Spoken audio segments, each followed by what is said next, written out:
در جامعه دهات گلستان ناحیه واسع دهه به نام صدلوی شریف در شفت شورای دوشنبه کلاب واقع می باشد. درآمدگاه با این دهه از این بلندی تپه که مساحتش زیاده از 1 هکتار را تشکیل می دهد آغاز می گردد. این زمین سالهای زیاد بکار خوابیده استفاده برده نمیشد. ساکنان می گفتند که سبزانیدن نهال در این زمین کاری دشوار است. یک نارسایی آب، دیگر نامساعدی خاک و سومی زیر پای چاروا ماندن نهال‌ها را پیش می آوردند. از بس که این زمین پشت دیوار مکتب ده واقع گشته است، رهبریت شعبه معارف ناحیه سرسبز و خرم گردانیدن این موضع را به اختیار خود گرفت.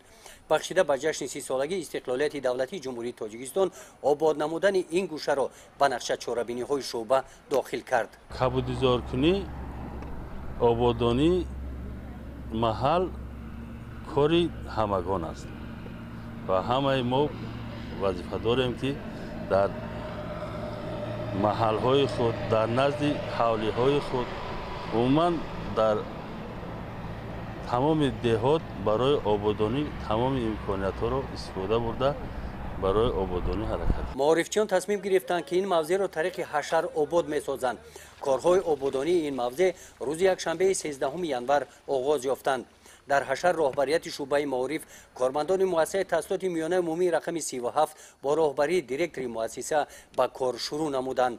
زمین را هموار نموده نرم نمودند. برای شنانیدن نهال چقوری ها کندند. هنگامی که آموزگاران با آماده سازی زمین برای نهال شنانی مشغول بودند، گروه دیگری کارمندان شعبه معارف ناحیه از شهر کلاب زیاده از 100 نهال سایه افکن آوردند.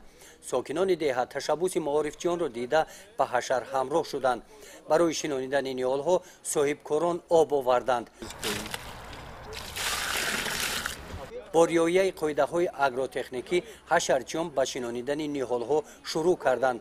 حشر نهال شنانی همین طور وسعت گرفت. با اتحاد و سرجمی سعی و تلاش اعلانه حشرچیان در آباد و زیبا گردانیدن این موضع سهم خود را گذاشتند.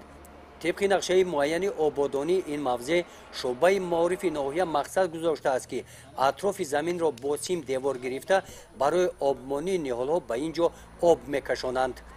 گزارش خواجه نظریف خدای نظر ظهوروف از ناحیه واسع برای برنامه اطلاعاتی نوید.